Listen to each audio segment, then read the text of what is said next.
तो कैसे हैं आप सब लोग। आज तारीख है 23 जनवरी 2025 और कल 22 जनवरी को जो IIT मेन का फर्स्ट फेज का जो एग्ज़ाम हुआ है, तो बहुत सारे बच्चों का सेंटर पड़ा है प्रयागराज और 11 कोचिंग हमारे बच्चों के भी सेंटर प्रयागराज पड़ा हुआ है प्रयागराज। तो आप लोग बढ़िया कुंभ का स्नान का मजा लीजिए ठंड में, और ठंड में थोड़ा हम भी थोड़ा सा चाय पीते रहें, ठीक है, गुड। और अब हम लोग जा रहे हैं पेपर को डिस्कस करने, ठीक है। देखिएगा बड़ा अच्छा पेपर है, केमिस्ट्री का बहुत इजी पेपर आया हुआ है, हमारे सभी बच्चों का सिलेक्शन होना ही चाहिए, ठीक है, ओके। तो ये हम लोग जस्ट ए मिनट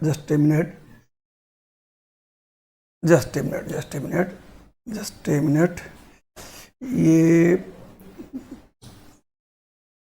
अच्छा, ये जस्ट ए मिनट, हाँ वेट करें just a minute students, just एक जरा सा मौका दें। और अब इसमें इधर आ जाएं, ये इस पे ब्लैक कलर सेलेक्ट करें, ठीक है बच्चे लोग। ये हम लोग ये L1 कोचिंग का जो ENFX नवोदयन फाउंडेशन है, इसके तहत ये हम लोग लेक्चर रिकॉर्ड करने जा रहे हैं, ठीक है। अब देखते हैं हम लोग पहला क्वेश्चन, ठीक है, देखिएगा मजा आएगा आप लोग को। फर्स्ट क्वेश्चन पर हम आगे चलते हैं। ओ अच्छा, हाँ ठीक, देखिए IUPAC name of the given species. अब देखिए ये कितना सुंदर क्वेश्चन है, आपको ये साफ साफ दिख रहा होगा इसमें कि इसमें इसकी कहानी ये है। इसको अगर मैं जरा सा वेट करें, कलर ले लें, ये देखिए कैसे, हाँ ठीक है बिल्कुल सही है। देखिए यहाँ पर आप खुद देखें, दो आपको दिख रहा होगा FG, दो आपको इसमें दिख रहा होगा FG, इसमें दो आपको इसमें, दो इसमें आपको FG इसमें आपको दिख रहा होगा, दो दिख रहा होगा फंक्शनल ग्रुप, ठीक है। जरा वेट करें बच्चे, थोड़ा सा ये प्रॉब्लम हो रहा है जरा सा ये, हाँ ठीक है, इट्स ऑल राइट। देखें अब ये COH है और देखो ये COOCH3 है। तो जो COOH है, स्वाभाविक सी बात है जो COH है वो ज़्यादा प्रिफर्ड है। तो क्या करेंगे, नंबरिंग, देखो इसको मैं एक बार फिर लिखता हूँ, देखना ये HOOC और ये C, ये C, देखना ध्यान से, ठीक है, ये C, यहाँ पर C, रुको ये वाला इसको हटा दें इसको, ठीक है, हाँ देखना कंपेयर करते रहना। और तो ये 1 2 3 4, 1 2 3 और ये 4 वाले पर देखो ये COO, ये यहाँ पर CH3 है। तो देखो अब ये यहाँ पर जो आप देख रहे हैं, ये जो यहाँ देख रहे हैं, ये हो गया main functional group, this is main functional group, और ये वाला हो गया सेकेंडरी हो गया। तो सेकेंडरी के याद रखो, कभी भी हम लोग ये कार्बन काउंट नहीं करते, याद रखो। तो जब हम इसका नंबरिंग, इसका जब हम करेंगे, इसके हम लोग जब नंबरिंग हम लोग करेंगे इसकी नंबरिंग, तो ये हो गया 1, ये 2, ये 3 और ये 4, ठीक है, क्योंकि सेकेंडरी ग्रुप की नंबरिंग हम लोग, फंक्शनल ग्रुप अगर सेकेंडरी है तो उसकी नंबरिंग नहीं करते हैं, राइट। तो अब ये क्या हो गया, देखो 2 पे मिथाइल हो गया और 3 पे ये मिथॉक्सी कार्बोनिल। तो 3 पे तो दिखेंगे, तो क्या 3 पे देखो मिथॉक्सी कार्बोनिल, इसको ध्यान देखिएगा बच्चे लोग। तो 3 पे यहाँ देखो, 3 पे देखो मिथॉक्सी कार्बोनिल और 2 पे मिथाइल और ब्यूटेनोइक एसिड। तो इसका आंसर थर्ड हो गया। क्लियर है इसका आंसर? कलर सही आ रहा है ग्रीन, या मैं कुछ कलर सेलेक्ट करूं, मेरे ख्याल से ब्लू कलर सेलेक्ट करूं, देखो ये वाला, ये ज्यादा बेहतर है, करेक्ट, ठीक है, ये हो गया, इधर हो गया ये। तो इसमें जो ये बड़ा टिपिकल होता है असल में, क्योंकि ये है देखो मिथॉक्सी कार्बोनिल, और सपोज करो यही अगर ये इस तरह से जुड़ा होता, अगर ये ऐसे अगर ये जुड़ा होता सपोज करो, तो हम इसको फिर बोलते कार्बोमिथॉक्सी, ठीक है, तब इसका नाम होता कार्बोमिथॉक्सी। लेकिन चूंकि जुड़ा हुआ ये CO से, तो मिथॉक्सी कार्बोनिल, इसलिए पहले मिथॉक्सी फिर ये कार्बोनिल। क्लियर है? ओके, आते हैं अगले सवाल पर। नेक्स्ट क्वेश्चन देखते हैं।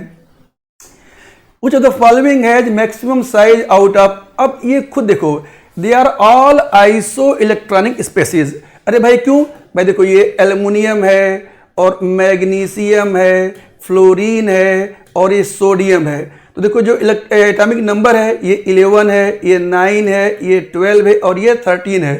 तो स्वभावतः इसमें से अगर हम 3 इलेक्ट्रॉन निकाल दें तब ये बनेगा Al3+।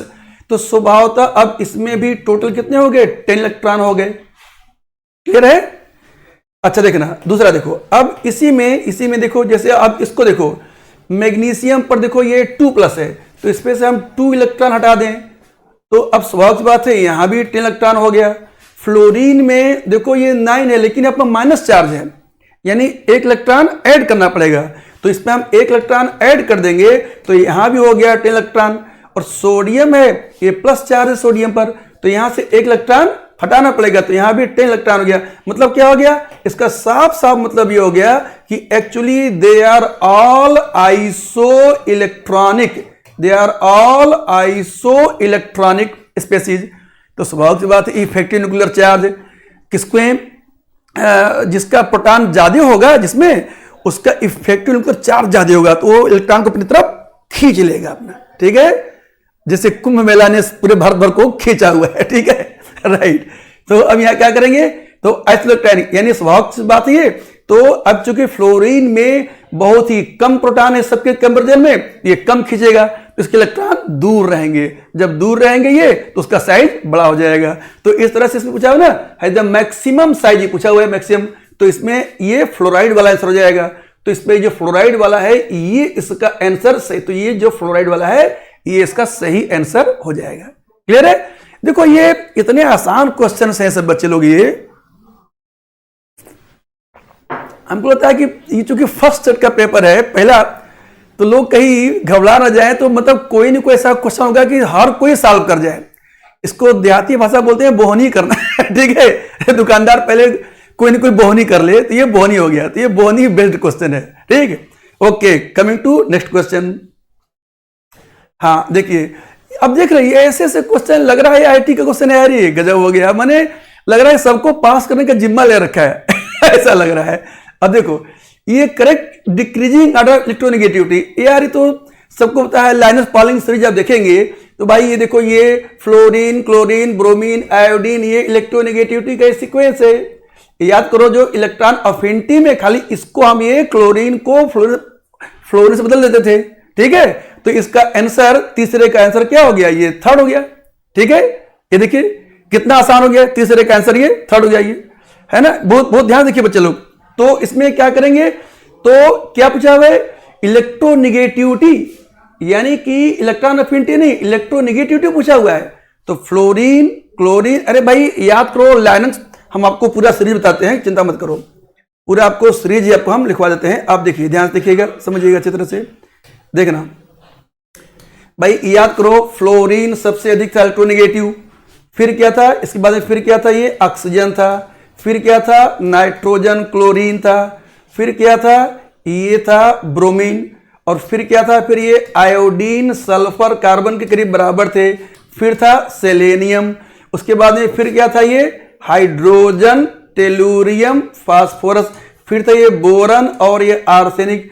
ठीक है, ये तो आईएससी से हाईटेक पॉइंट, ये सब आपको क्लास में बताया गया हुआ है। तो स्वाभाविक सी बात है, अब इसमें आप क्लियर कट, आप साफ साफ इसमें आप देखेंगे, देखो ये फ्लोरीन हो गया सबसे अधिक, फिर क्लोरीन है, फिर ब्रोमीन है, फिर आयोडीन है, तो है ना फ्लोरीन, क्लोरीन, ब्रोमीन, आयोडीन, ये हो गया। ठीक है, ये तो इसका आंसर, इसका थर्ड वाला इसका आंसर होगा फ्लोरीन, क्लोरीन, ब्रोमीन, आयोडीन। ठीक है, ये हो गया क्वेश्चन नंबर 3, और क्वेश्चन नंबर 3 का ये इसमें आंसर हो गया। अब आते हैं नेक्स्ट क्वेश्चन देखते हैं। ठीक है, बहुत इजी है। अब आते हैं compare boiling point of given solutions. अब यहां खुद देखिए बॉइलिंग पॉइंट दिया हुआ है, तो स्वभावतः आप जानते हैं कि जो बॉइलिंग पॉइंट एलिवेशन होता है डेल्टा टीबी, ये क्या होता है? ये होता है IKBM, M मतलब मोलैलिटी। अब देखो डाइल्यूट सॉल्यूशन है, तो इसमें हम क्या ले लेंगे कि जो मोलैलिटी है उसको हम अप्रॉक्सीमेटली मोलैरिटी ले लिया करते हैं, अप्रॉक्सीमेटली। ठीक है, राइट। तो अब देखो सबसे ज्यादा आई फैक्टर और IM, यानी यहां पर याद रखो वांट ऑफ फैक्टर को मिला के देखना है, आई और यानी कि ऑब्जर्व्ड पार्टिकल। ठीक है, तो अब खुद देखो, जैसे 10⁻² मोलर दिख रहा है, ये वाला सबसे ज्यादा कंसंट्रेट है और 2 पार्टिकल दे रहा है ये, यानी इफेक्टिवली ये हो गया 2 × 10⁻² मोलर हो गया इफेक्टिवली। क्यों? अरे एक Na+ और एक Cl- 2 पार्टिकल देगा। ठीक है, ऐसे ही अब हम यानी कि इसमें जो 3 वाला देख रहे हैं ये सबसे अधिक आपको दिखाई पड़ रहा है। अब इसमें हम एक और चीज देखें, अब हम देखो ये तो भाई बहुत ही देखो ये कम है, ये -4, लेकिन इसमें तो क्वांटम फैक्टर 1 है, यानी यूरिया तो डिकम्पोज करता नहीं, पार्टिकल एक ही देगा, ये तो सबसे कम हो जाएगा ये। तो स्वभावतः 4 वाला सबसे कम हो गया। लेकिन मुझे एक बात देख रहे हैं, 4 वाला सबसे कम इसमें भी है, इसमें भी है, इसमें भी है, इसमें भी है, यानी हीट एंड ट्रायल यहां पर काम थोड़ा कम करता है। फिर भी अगर हम देखें जो ये सबसे कंसंट्रेट 3, तो देखो 3 वाला देखो यहां भी है और 3 वाला देखो यहां भी है।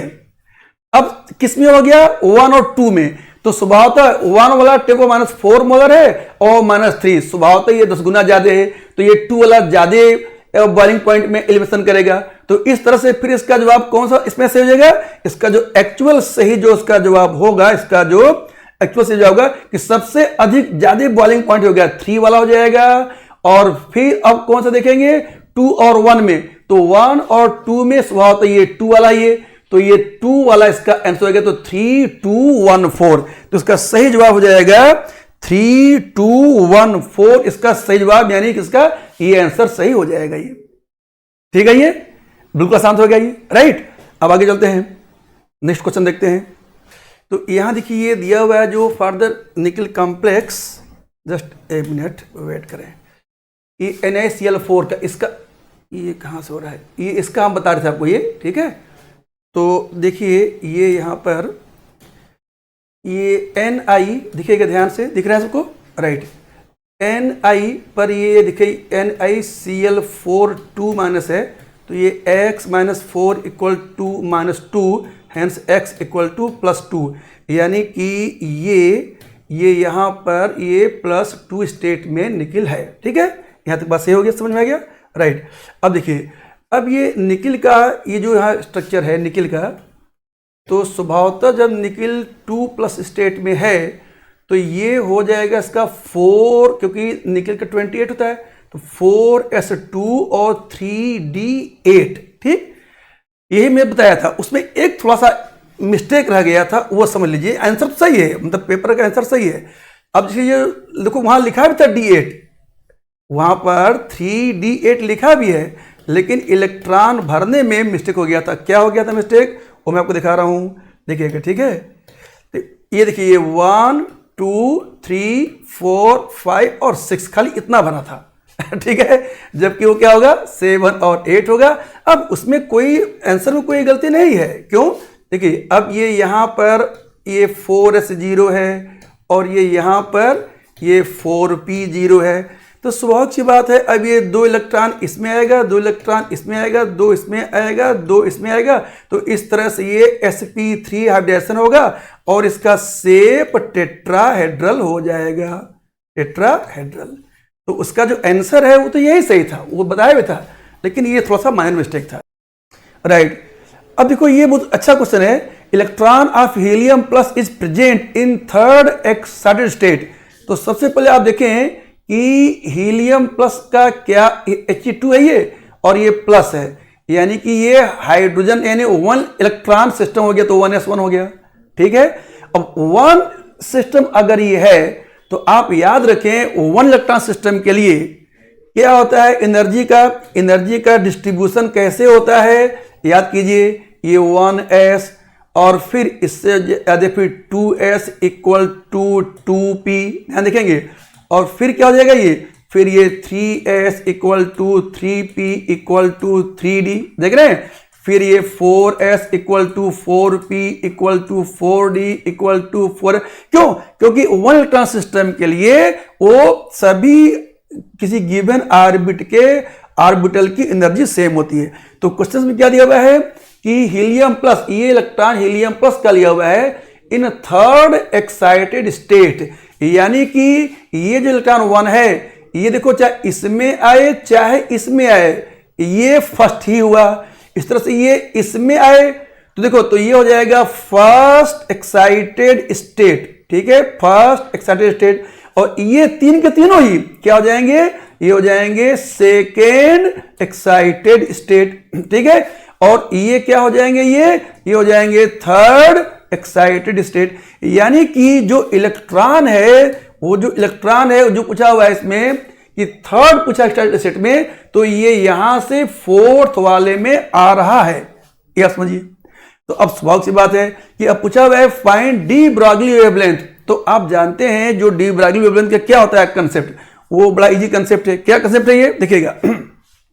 अरे भाई n lambda equal to n, ये एन लैम्डा और ये इक्वल टू, चलो ये 2 पाई आर, ये हम देखें इसमें। ये तो सवाल इसमें इस बात का है कि इसमें इलेक्ट्रॉन और फाइंड डी ब्रॉगली वेवलेंथ, यानी कि एन हो गया, एन वो फोर्थ हो गया, देखा आपने फोर्थ, तो ये क्या हो गया, तो ये 4 लैम्डा इक्वल टू 2 पाई और आर क्या होता है याद कीजिए, आर का फार्मूला याद कीजिए, आर का फार्मूला मैं आपको फिर तुरंत लिखवाता हूं, देखना आर फार्मूला क्या होता है। तो याद कीजिए आर एन क्या होता था, अरे भाई 0.529.53 into n square by z, याद आ गया राइट। तो हीलियम के लिए एन है ये जेड है 2 एटॉमिक नंबर, और इसमें ये आरबिट है 4। तो ये वाला जो पोर्शन है, ये वाला पोर्शन, ये क्या हो गया, ये पोर्शन क्या हो गया, तो ये n 4 इंटू 4, तो ये 16 और बाई 2, यानी कि ये वाला जो पोर्शन है, ये वाला पोर्शन ये 8 के बराबर हो गया, ठीक है, समझा रहा बात ये, राइट। तो अब तो 2 पाई इंटू, अब यहां पे क्या करेंगे, यहां पर वही यूज करेंगे ये 0.5, चलो इसको हम उसी कलर से लिखते हैं, बेहतर रहेगा, देखना जस्ट मिनट, देखना। तो अब क्या करेंगे 2 पाई आर, तो आर क्या हो गया 0.53 और इंटू ये देखा था आपने, ये यहां पर 8 हो गया। तो अब जो लेमडा है एंगस्ट्रॉम में, डायरेक्ट ये वैल्यू था एंगस्ट्रॉम में, तो लेमडा क्या हो गया, तो अब ये हो गया, जैसे ये यहां पर कैंसिल हो गया, तो यानी पाई, तो यानी 3.14 बाई 2 इंटू 0.53 इंटू 8। अब खुद देखो, तो ये 2 और ये 4 हो गया, और 4 पंजे 20, तो ये 2 हो गया, और 2 इंटू 3 तो 6 पॉइंट समथिंग आ गया। तो इसका आंसर फिर क्या हो जाएगा, इसका प्रॉपर उसका आंसर देखेंगे तो 6.64, यानी कि इसका ए आंसर ये, ठीक है, ये देख लीजिए। तो इसका आंसर, इसका ए वाला इसका आंसर हो गया। कौन सा ये क्वेश्चन था, क्वेश्चन नंबर ये 6 का आंसर ए हो गया। जस्ट मिनट में चलो, देखिए बहुत आसानी से हम लोग क्वेश्चन आगे सॉल्व करते हुए आगे हम लोग निकलते हुए चले जा रहे हैं, ठीक है, चलो देखना।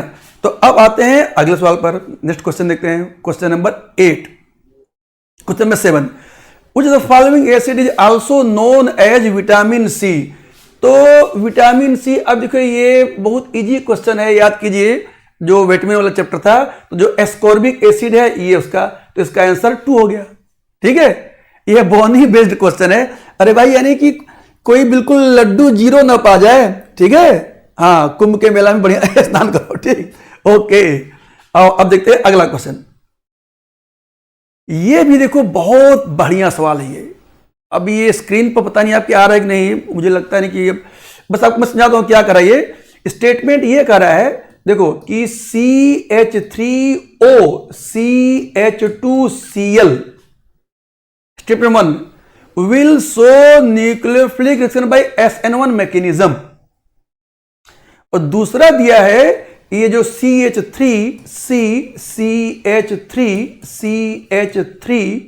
और ये CH2 और ये Cl, this will not undergo nucleophilic substance SN2 easily, यानी SN2 होगा लेकिन बहुत कम होगा, नहीं के बराबर। तो ऐसा कैसे होगा, इस चीज को मैं समझाता हूं, ध्यान से देखिए।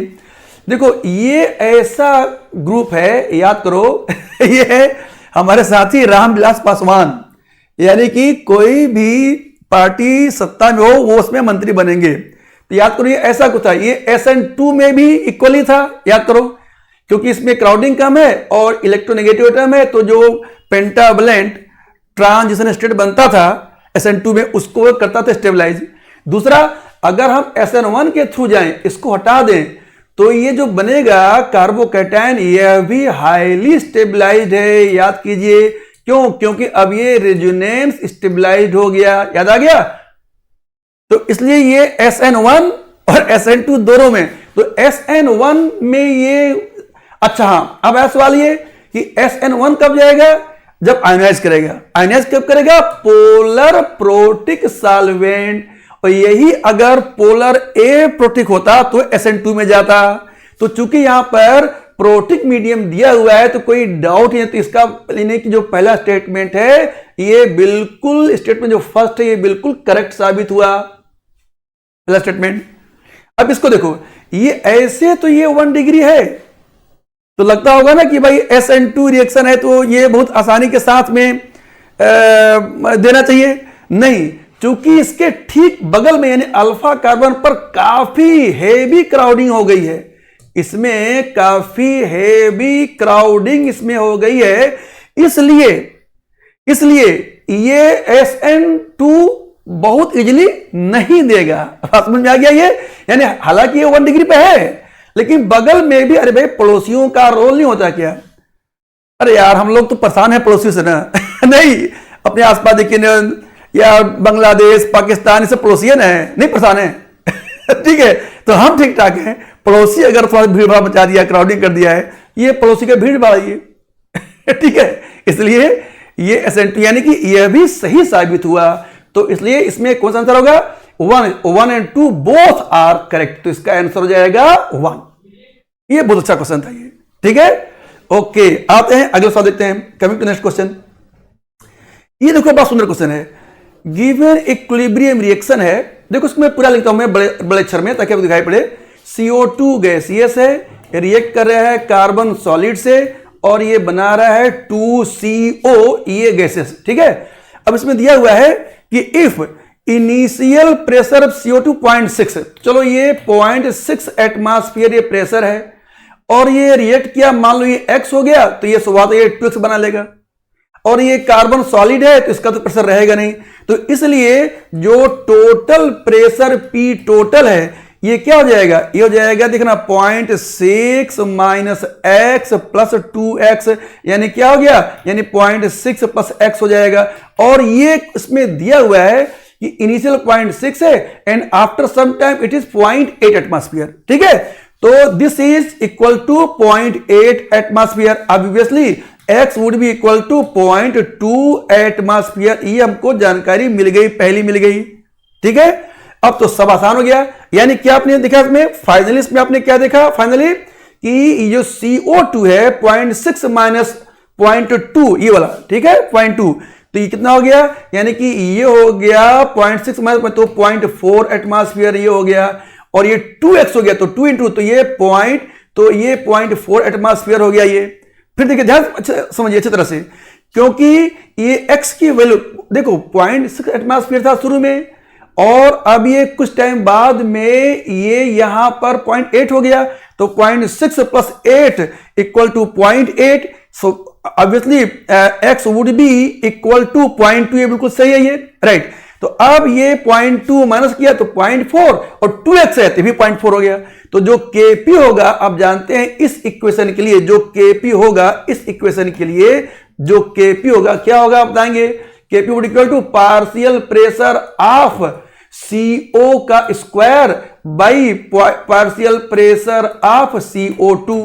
तो अब ये 0.4 का स्क्वायर इंटू ये बाई 0.4, तो ये 0.4 आ रहा है।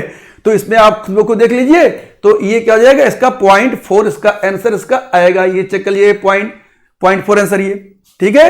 तो ये क्वेश्चन नंबर 9 का आप देखा कि आंसर हो गया 0.4, ठीक है। ये बिल्कुल क्लियर हो गया ये, ओके। देखा तो आपने देखा क्यों हम ये लगा रहे फॉर्मूला जहां पर की पार्शियल प्रेशर के टर्म में हम यूज कर रहे हैं डायरेक्टली, तो उसमें अपने आप आसानी से आ जा रहा है, ठीक है। ये इतना अच्छा क्वेश्चन था।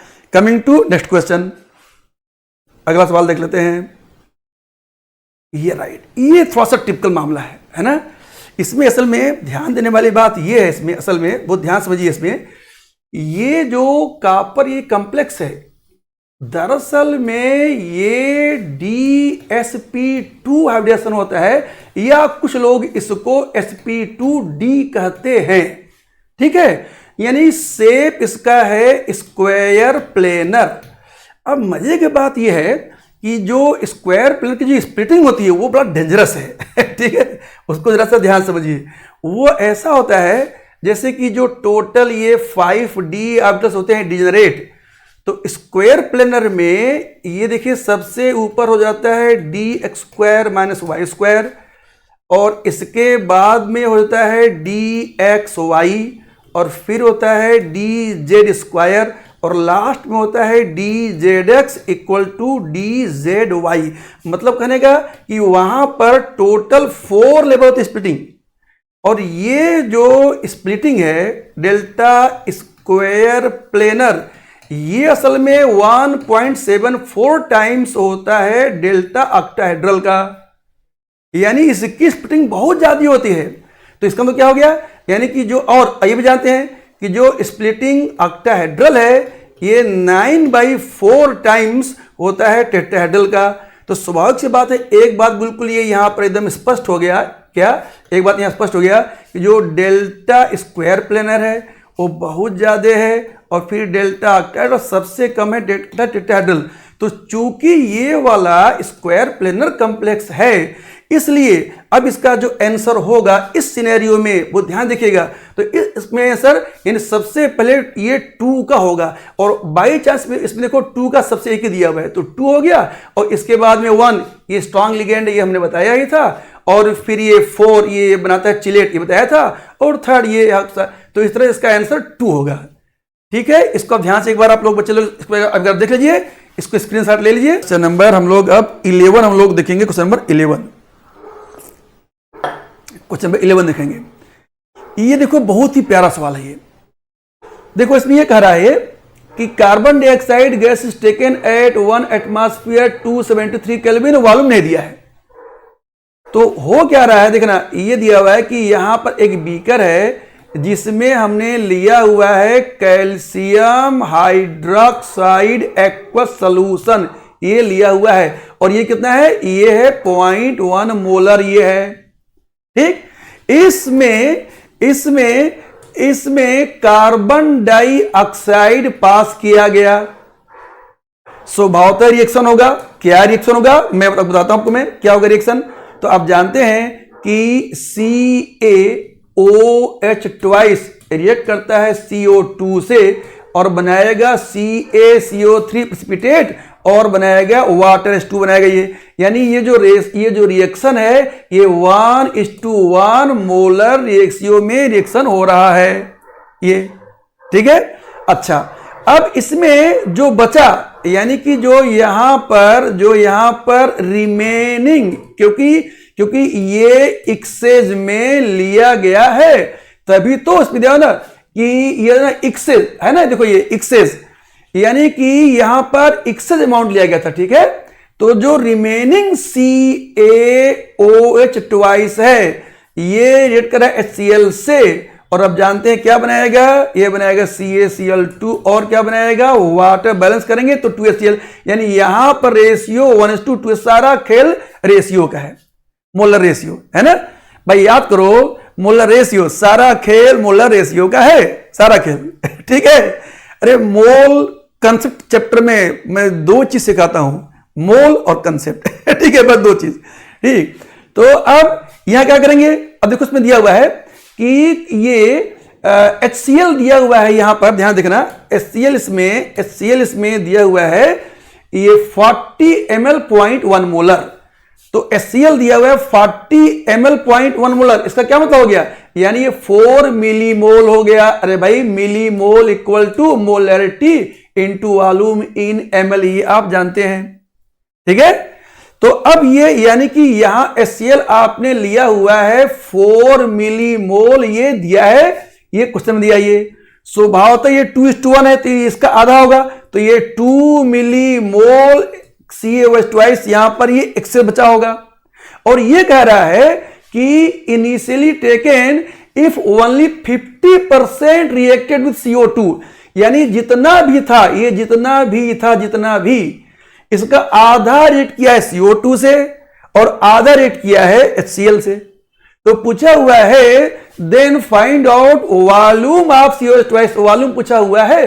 तो स्वाभाविक सी बात है, यानी कि ये इस रिएक्शन में देखना, ये 2 मिलीमोल तो यहां खत्म हो गया, और चूंकि 50% वहां रेट किया था तो इसलिए यहां पर भी ये 2 मिलीमोल होगा, और यह भी 2 मिलीमोल रेट करेगा। इसके बारे में कुछ दिया नहीं है यहां पर, तो ये अज्यूम है कि ये वाला एक्सेज में आप बबल करें, ताकि यानी उतना एक्सेज मतलब इतना करें जितना कि वो आधा इसको खत्म कर दे। यानी CO2 इतना सफिशिएंट अमाउंट में है कि वह COH2 के आधा अमाउंट खत्म कर दे। तो आधा अमाउंट कितना था, ये 2 मिलीमोल था।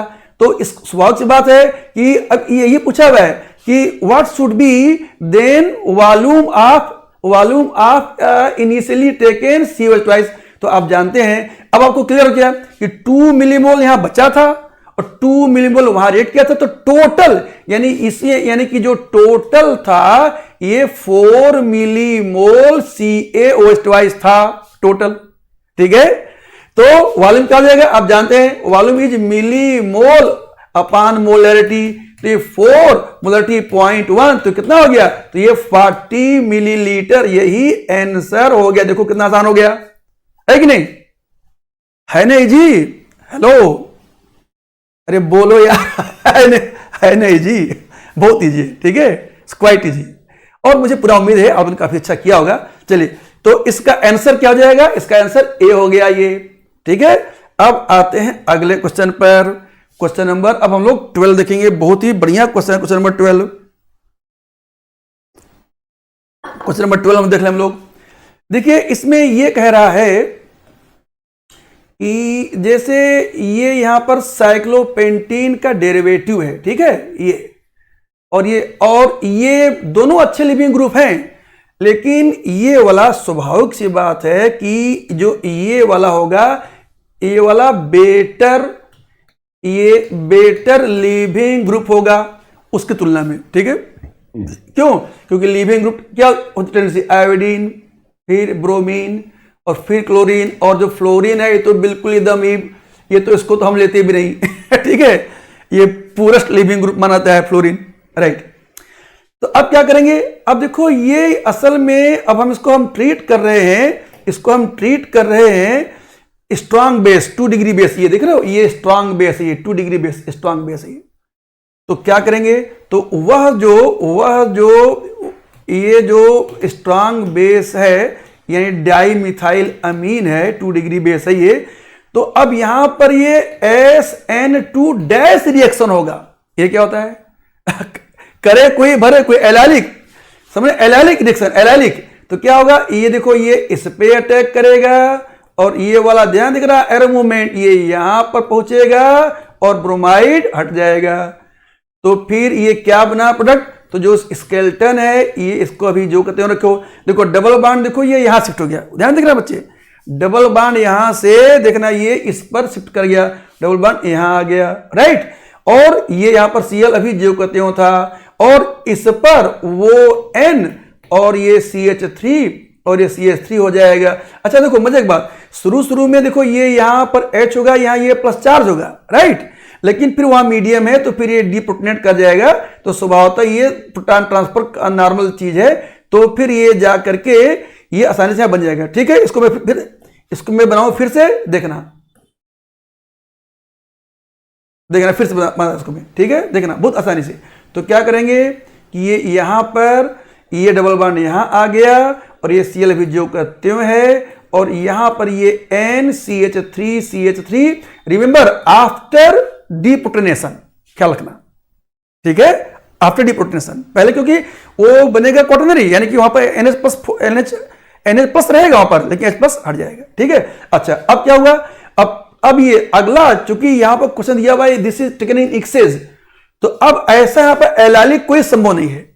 अब सीधे यानी जो अगला होगा रिएक्शन, तो वही जो अगला होगा रिएक्शन, देखना वो जो अगला होगा यानी कि वही NCH3CH3H और ये लोन पेयर, अब ये सीधे सीधे अटैक करेगा Cl पर और ये वाला यहां से क्लोराइड हट जाएगा। तो फिर फाइनल प्रोडक्ट क्या बन गया, देखना ध्यान से, यहां डबल बॉन्ड है और यहां पर आ गया N again after D protonation, please remember this thing. और ये यहां पर जो को त्यों रहेगा ये N और ये हो गया CH3, ये हो गया CH3 हो गया, राइट। तो अब ये देखो कौन सा इसमें ऑप्शन आपको टैली कर देगा, डबल बॉन्ड। अरे भाई ये स्ट्रक्चर बेशक डबल बॉन्ड यहां आपको नीचे दिख रहा है, लेकिन उसी मॉलिक्यूल को थोड़ा घुमा दो तो ये बन जाएगा ना, इधर देख लो ये, ठीक है। अरे भाई इसी मॉलिक्यूल को थोड़ा सा आप इसको घुमा देंगे, जैसे इसको थोड़ा यहाँ पे डबल बॉन्ड इसको आप इसे घुमा दिए तो आ जाएगा ना, ये देखो यहाँ बन जाएगा ये, राइट। तो इसका आंसर फिर क्या हो गया, इसका आंसर फिर ये 1, इसका आंसर इसका 1, इसका आंसर हो गया, ठीक है, ये वाला आंसर हो गया, इसका आंसर 1 हो गया, क्लियर हो गया। तो ये बहुत ही बढ़िया रिएक्शन है, इसको बहुत ध्यान से आप लोग देख लीजिए, ठीक है, ओके। अब आते हैं अगले क्वेश्चन पर। अगला क्वेश्चन नंबर है 13, क्वेश्चन नंबर 13 है, उसको हम लोग जरा से एक बार देखते हैं।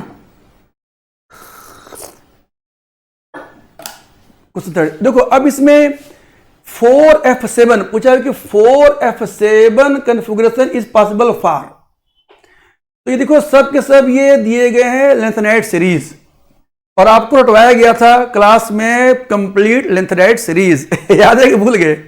देखो क्या होता है, याद करो, सीरियम यानी कि एटॉमिक नंबर 58, सीरियम, प्रेसियोडीमियम 59, नियोडीमियम 60, याद है 60 साल के एनडी तिवारी बताया गया था। और ये क्या बनना चाहते थे, प्राइम मिनिस्टर, प्रोमीथियम 61, और ये सैम, अरे सब आपको याद कराया गया बेटे, सैम्यू गेंडा, सैम्यू गद्दार ठीक है, सैम्यू गेंडा, सैम्यू गद्दार जैसे भी कहें, तो यूरोपियम, और ये हो जाएगा गैडुलिनियम, ठीक है, ये हो गया 62, 63, 64। तो जो नॉर्मल कन्फिगरेशन है, नॉर्मल कन्फिगरेशन, ये नॉर्मल याद रखो, एक्सेप्शन नहीं, अभी मत करो बात करो नॉर्मल का, ठीक है। तो ये होगा याद कीजिए 58 वाला, तो ये 6 यानी कि 6s2 और ये 4f1 और ये 5d1, ये हो गया नॉर्मल कन्फिगरेशन, नॉर्मल, एक्सेप्शन नहीं। ऐसे ही आप देखते हैं यूरोपियम, तो ये हो गया f1 f2 f3, ये बता दिए ये नॉर्मल, इसमें एक्सेप्शन भी है बार बताता मैं। तो f1 f2 f3 f4 f5 f6, यानी ये वाला f6 ये वाला f7 का कंडीशन है, ध्यान देखना। तो अब आया सवाल ये कि जो यूरोपियम होगा तो ये होगा 6s2 और 4f देखेंगे 4f6 और ये देखेंगे 5d1, ये देखेंगे, राइट। अब क्वेश्चन पूछा हुआ है इसमें कि 4f7 किसकी पॉसिबिलिटी है, तो याद रखो, अब जैसे इसमें देखो दिया हुआ है यूरोपियम, अगर हम ले ले +3, तो यूरोपियम +3 में ये हट जाएगा, ये हट जाएगा, तो 4f6 हो जाएगा। लेकिन अगर हम यूरोपियम 2+ देखें तो उसमें क्या होगा, तो उसमें ये होगा कि देखो ये वाला सबसे पहले ये हट जाएगा और ये 5d1 है, तो ये 5d1 क्या करेगा, धीमे से शिफ्ट कर जाएगा 4f में, तो फिर अब ये क्या हो जाएगा, अब ये हो जाएगा 6s0 4f7 5d1, ठीक है। ये इसी तरह से जो गैडुलिनियम है आप उसको भी देख लें, बिल्कुल डिट्टो वही सीक्वेंस काम करेगा जो गैडुलिनियम है। तो ये क्या था, ये था देखना 6s2 4f7 और 5d1। तो अगर हम इसमें से 3 इलेक्ट्रॉन हटा दें तो अपने आप ही देखना ये 6s0 4f7 और 5d0 ये अपने आप ही 4f7 दिख रहा है। क्लियर हो गया बच्चे लोग, ये बताना भाई बहुत ध्यान से, तो बहुत ही इजी है, ठीक है। तो इसमें यानी कि कौन सा हो गया इसमें, तो ये देखो इसमें ये हम देखेंगे कि जो गैडुलिनियम और यूरोपियम, तो बी और सी यानी यूरोपियम 2+ और गैडुलिनियम 3+, तो ये सेकंड वाला सही होगा। तो क्वेश्चन नंबर 13 का जो आपने आंसर देखा आपने क्वेश्चन 13 का, तो ये ये आपको दिखा होगा, ये सेकंड उसका आंसर सही हो गया। तो ये सबको क्लियर हो गया। एक बार मैं क्लियर करता हूं, आप इसको देख लीजिए अच्छी तरह से। बिल्कुल आसान है, बहुत इजी है।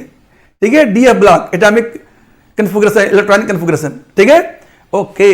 अब आते हैं अगले सवाल पे आते हैं। Coming to next question, question number 14 का हम लोग देख लें कि क्या इसका जवाब उसका होगा। ये देखिए बहुत बढ़िया क्वेश्चन है, इसको क्लास में करवाया था इनफैक्ट। ठीक है, देखना ये सॉलिड है, ये ब्रेक कर रहा है अमोनिया और CO2 पर।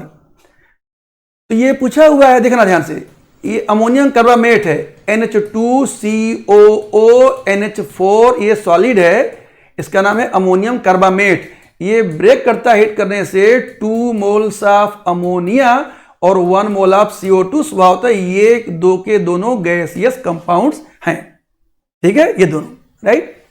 अब ये दोनों गैसियस कंपाउंड्स हैं, तो पूछा हुआ है कि partial pressure of CO2 gas at equilibrium is 0.4 atmosphere, यानी इक्विलिब्रियम पर किसका पूछा, CO2 का इक्विलिब्रियम पर प्रेशर जो दिया है इक्विलिब्रियम पर, ये दिया है 0.4।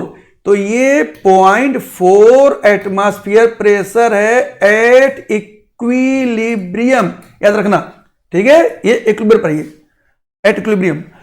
अब क्या पूछा हुआ है, and total pressure is 1 atmosphere. देखो यही इसका राज है, इस क्वेश्चन का देने का एकमात्र जो वजह है, मैं बता रहा हूं क्या उसका वजह है, बहुत खतरनाक उसका वजह है। क्या वजह है बताता हूं। लोग बात क्या करेंगे, देखेंगे तो ये 2:1 के रेशियो में है, तो लेकिन P total according to Dalton's partial pressure rule क्या होता है, summation of P individual. Remember, और उस वेसल में जो भी ये वेसल है उसमें 2 ही गैसेज हैं, ओनली 2 गैसेज आर देयर। ये 2 और ये 1, ये तो कॉपी पर लिखा गया है, ये तो आपकी खोपड़िया पर है। ठीक है, ये दिमाग में है, ये वेसल में 2 है 1 ऐसा कुछ नहीं लिखता। तो यानी क्या हो जाएगा, partial pressure of ammonia plus partial pressure of CO2, that is all. बस मैं फिर से आपको वार्निंग कर दूं, लोग बात क्या लिखेंगे 2 इंटू, चलो उसको मैं लिख के आपको मैं जरा वार्निंग आपको दे दूंगा। ठीक है, लोग ये लिखेंगे कि P total is 2 into partial pressure of ammonia plus pressure of CO2। Bhaiyu होश में रहिए, ये हो जाएगा भयंकर गलत। ठीक है, क्योंकि 2 ही गैसेज हैं उसमें, तो ये होगा रिलेशन। ठीक है, अब बिल्कुल आसान हो गया। कैसे कि टोटल प्रेशर दिया हुआ है 1 एटमॉस्फेयर, तो this 1 is equal to partial pressure equilibrium पे दिया CO2 का, तो पार्शियल प्रेशर ऑफ अमोनिया और प्लस CO2 दिया हुआ है 0.4, इसलिए पार्शियल प्रेशर अमोनिया का कितना हो गया 0.6 एटमॉस्फेयर। यही इस क्वेश्चन का पूरी जान थी इस क्वेश्चन का। अब तो सारा काम आसान हो गया। आपको फाइंड करना है वैल्यू ऑफ Kp, आपको वैल्यू ऑफ Kp फाइंड करना है, ये Kp। तो इस इक्वेशन के लिए बताएंगे Kp का क्या होगा इसका रिलेशन, बिल्कुल सिंपल है, पार्शियल प्रेशर ऑफ अमोनिया का square into partial pressure of CO2। तो अमोनिया दिया है 0.6, तो ये 0.6 का स्क्वायर और 0.4, तो इसको सॉल्व करेंगे तो ये हो गया 0.36 इंटू 0.4, तो कितना हो गया रे, तो 4 छक 24, 4 3 12 2 14, तो ये 0.144 एटमॉस्फेयर क्यूब, क्योंकि ये 3 टर्म है ये। तो इसमें कोई आंसर ऐसा है कि नहीं है, तो ये यस इट इज गिवन, तो इसका आंसर 3 हो गया। इसका आंसर देखा आपने कितना आसान था, ये सोचिए जरा, such an easy it is. इसका सारा खेल यहां था कि लोग बाग क्या करेंगे, इसको लोग बाग यूज कर देंगे और मामला हो जाएगा फ्लॉप। ठीक है, बढ़िया कुंभ स्नान जाले में स्नान कर लेंगे, कुंभ स्नान। ठीक है, क्लियर हो गया। अब देख लेते हैं अगला, let us see the next one. Next question है क्वेश्चन नंबर 15, उसको हम लोग ध्यान से देखने का प्रयास करेंगे। क्वेश्चन नंबर 15, रुक जाओ भाई लोग, थोड़ा सा गला का इलाज कर लें पहले। क्वेश्चन नंबर हम लोग अब देख रहे हैं 15। तो अब ये देखो, इससे पूछा हुआ है कि which will show positive Fehling test. याद रखेंगे, एक चीज ख्याल रखिएगा, जो बेंजेल्डिहाइड है, याद रखिएगा जो बेंजेल्डिहाइड है यह टॉलेंस टेस्ट तो देता है, लेकिन फेलिंग सॉल्यूशन टेस्ट ये नहीं देता। ठीक है, तो अब क्लियर सी बात है। देखो इसमें ये हो गया एल्डिहाइड, ये नहीं होगा। ये भी देखो, ये तो कीटोन है, ये तो ऐसे भी नहीं देगा, ये तो ये भी नहीं होगा। और इसमें तो न कीटोन है, न अल्फा हाइड्रोक्सी कीटोन है, न तो एसिलोइन है, और न तो इसमें कुछ और दिया हुआ है, यानी कि एल्डिहाइड नहीं है, तो ये भी नहीं होगा। दूसरा चीज, इसमें देखो एलिफेटिक एंड पर CHO है, ये वाला निश्चित रूप से गारंटी से ये वाला बिल्कुल सही होगा। इसका आंसर 3 हो गया। क्लियर है, देख लीजिए। यानी व्हिच क्वेश्चन है, which of the following will show positive Fehling test. ठीक है, ये हो गया। ओके, अब हम लोग देखते हैं अगला सवाल जो है क्वेश्चन नंबर 16। तो देखो ये एक बहुत बढ़िया ये क्वेश्चन है, इसमें दिया हुआ है ये कि लाइट ऑफ वेवलेंथ ये दिया हुआ है। ठीक है, फोटोइलेक्ट्रिक इफेक्ट तो वो शो करेगा जिसकी एनर्जी उसके थ्रेशोल्ड फ्रीक्वेंसी यानी वर्क फंक्शन थ्रेशोल्ड फ्रीक्वेंसी से इसका ज्यादा होगा। सिंपल सी बात है ये।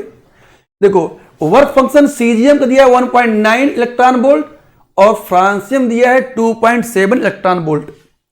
अब देखो ये कितना आसानी से इसको आप सॉल्व कर सकते हैं, बड़े मजे। कैसे बता रहा हूं, देखो E = H न्यू यानी कि HC/λ।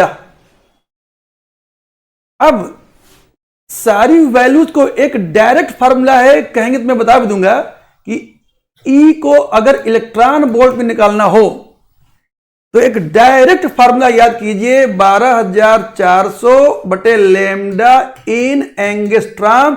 ये स्ट्रेट फॉरवर्ड फार्मूला होता है और इसको आसानी से आप रटने का सकता नहीं, इसको आसानी से आप डिराइव कर सकते हैं।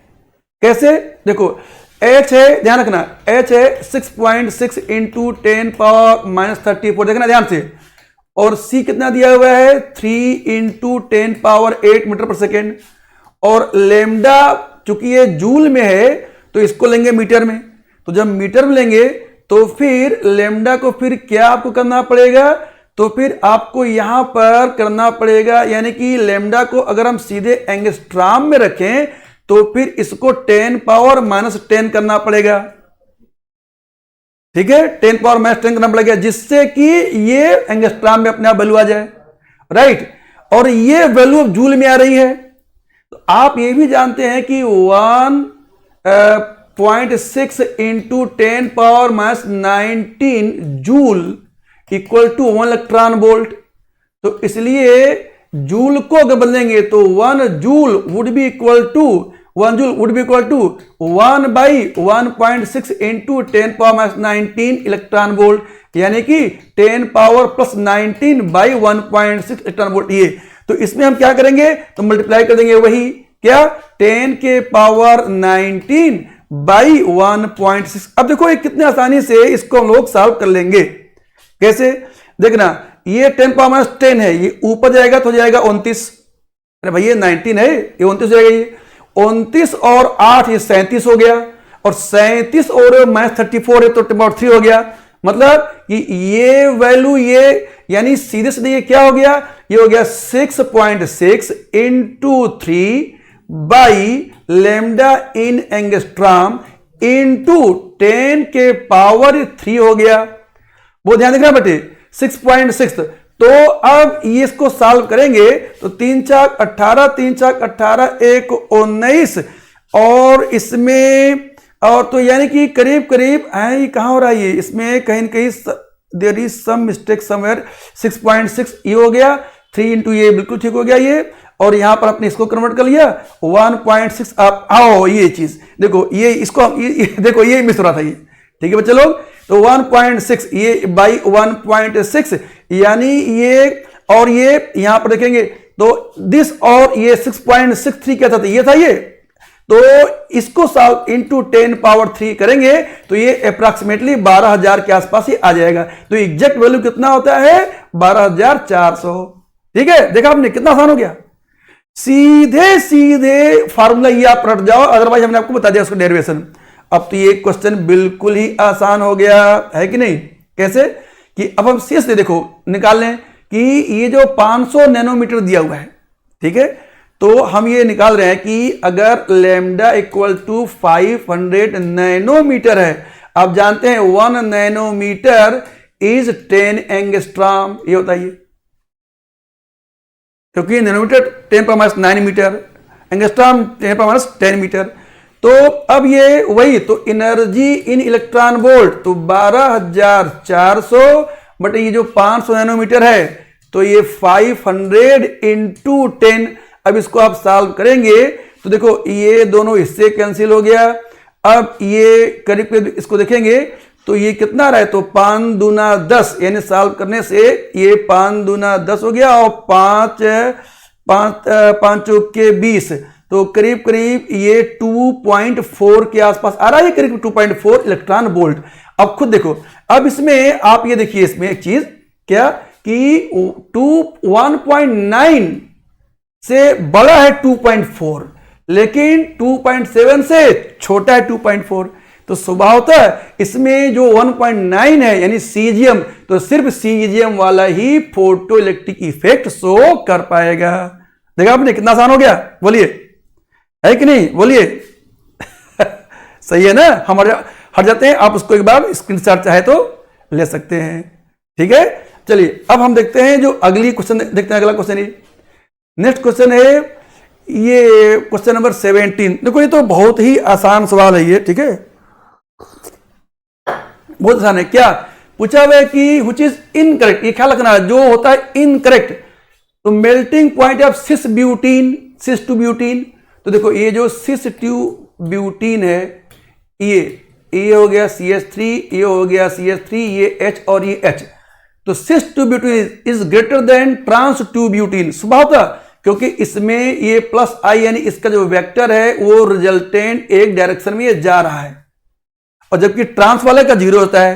तो ये वाला तो स्टेटमेंट सही हो गया स्टेटमेंट, लेकिन आपको क्या लेना है, इनकरेक्ट, तो आपके लिए फिर ये गलत हो गया, ठीक है। जो गलत है वो सही, जो सही है वो गलत, ये बड़ी उल्टी दुनिया है। अब हम देखते हैं दूसरा, 2-methyl-2-butene has 2 geometrical isomers, 2-methyl-2-butene देख लें, जैसे 2-methyl-2-butene, तो ये 1, ये 2, ये 3, ये 4, यहां पर मिथाइल लिख दें, तो इसमें ज्योमेट्रिकल आइसोमेरिज्म शो नहीं कर सकता क्योंकि ये दोनों ग्रुप सेम हो गए, तो इसमें क्या हो जाएगा, नो ज्योमेट्रिकल आइसोमर्स, ये हो जाएगा। तो ये वाला जो कर रहा है 2-methyl-2-butene, ये गलत हो गया, यानी कि आपके लिए सही हो जाएगा, ठीक है। अगला, डाइपोल मोमेंट ऑफ सिस-2-butene इज ग्रेटर देन ट्रांस, बहुत बात है, जो अनसिमेट्रिकल है उसमें डाइपोल मोमेंट ज्यादा होता है, ये तो सही हुआ, लेकिन आपके लिए पूछा हुआ है इनकरेक्ट, तो गलत हो जाएगा। Trans isomer identical groups are opposite, बिल्कुल ठीक है भाई। जो ट्रांस, जो देखना, जो ट्रांस होता है आइसोमर, उसमें आइडेंटिकल ग्रुप्स जो हैं वो एक तरफ नहीं बल्कि अपोजिट साइड में होते हैं, इसी को हम लोग बोलते हैं ट्रांस, और वही तो इसका भी सही हो गया, तो इसमें आपका आंसर क्या हो जाएगा, बी, क्योंकि बी इनकरेक्ट है, ठीक है। इसका देख लीजिए। अब आते हैं अगले क्वेश्चन पर, थोड़ा फास्ट चलते हैं, देखते हैं क्या होता है ये जवाब। क्वेश्चन नंबर अब 18 देख लिया जाए। अब ये तो यार बिल्कुल बोहनी वाला क्वेश्चन है ये, इलेक्ट्रोनेगेटिविटी आप जानते हैं BC, बिल्कुल भाई ये वाला बिल्कुल सही है, ये बिल्कुल सही है। और अब देखो इलेक्ट्रॉन अफिनिटी, तो क्लोरीन बताया था मैंने, तो ये वाला इससे सही है।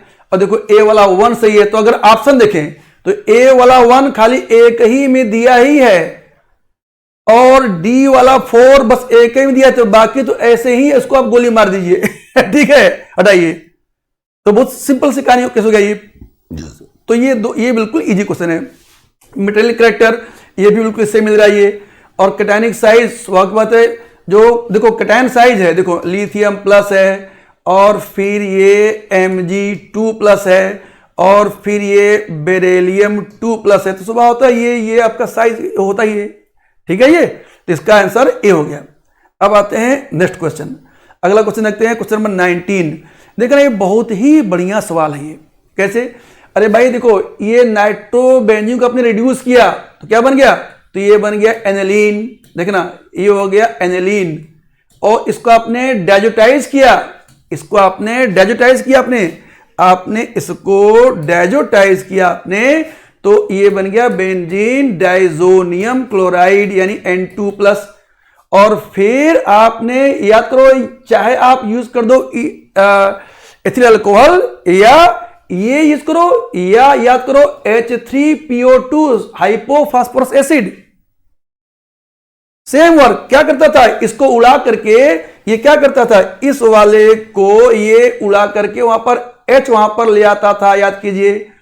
तो फिर अपने आप फिर क्या बन जाएगा, फिर ये बन जाएगा बेंजीन। तो इसका आंसर 1 सही हो गया, इसका ये डिट्टो आंसर हो गया। ये देख लिया आपने। तो ये क्वेश्चन नंबर 19 का जो आंसर है वो आपने देख लिया। अब आते हैं क्वेश्चन नंबर, देखते हैं 20। ये भी देखिए बहुत बढ़िया क्वेश्चन है ये। देखो, इन ए क्लोज्ड इंसुलेटेड कंटेनर, यानी कि ये हो गया एडियाबैटिक। तो ऐसे Q0 जो एडियाबैटिक है तो Q अपने आप 0 हो गया। अच्छा, अब मजे की बात ये, जब इंसुलेटेड कंटेनर है, क्लोज्ड है, तो अपने आप ही आप अगर इसको आप देख पाए तो अपने आप डायरेक्टली आप इसमें एक ही देखो Q0 0 दिया है, Q0 0 दिया है, Q0 0, तो ये तो ऐसे ही गलत हो गए। एक ही में दिया है Q0, तो अपने आप ही यही सही हो गया। Tricky method. दूसरे आप खुद देख लो भाई, जो हम जैसे बीकर में हम ये स्प्रिंग से रोटेट कर रहे हैं, तो हम एनर्जी काम कर रहे हैं, तो एनर्जी उसकी बढ़ रही है, हम काम कर रहे हैं, तो जितना हमने काम किया उतनी एनर्जी बढ़ी। तो ये बराबर तो होगा, लेकिन 0 नहीं होगा, क्योंकि काम तो कर ही रहे हैं, तो एनर्जी बढ़ेगी। ठीक है, इसलिए ये सही हो गया। देखो ना, कितना आसान सवाल हो गया था ये। अब देखते हैं क्वेश्चन नंबर 21। देखते हैं ये देखिए कितना बढ़िया क्वेश्चन है, वो ध्यान देखिएगा। क्वेश्चन 21 देखना, बहुत ही सिंपल क्वेश्चन है, देखना ध्यान से।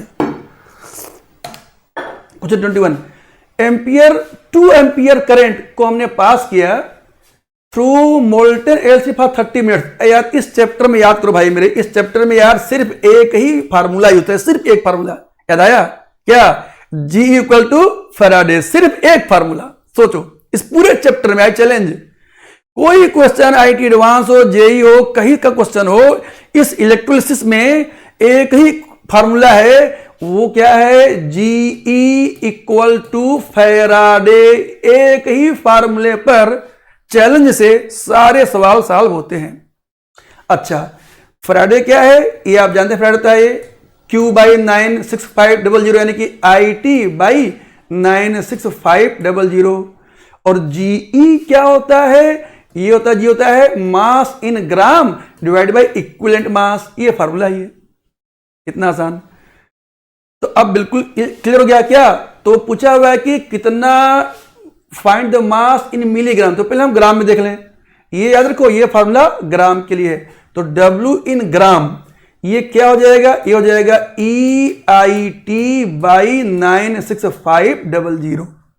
ठीक है, तो E कितना हो गया। अब E क्या चीज है ये समझ लेते हैं। E क्या चीज है, देखना, इसमें ये तय है रिएक्शन कि aluminium 3+ takes 3 electron and it will change to aluminium. Molten है तो लिक्विड वहां होगा, न्यूट्रल होगा, यानी कि हाई टेम्परेचर है तो मोल्टेन होगा, otherwise it is solid actually. तो यहां जो फैक्टर X है वो क्या हो गया, 3। अरे भाई 1 एटम के लिए 3 इलेक्ट्रॉन, तो फैक्टर X 3 हो गया।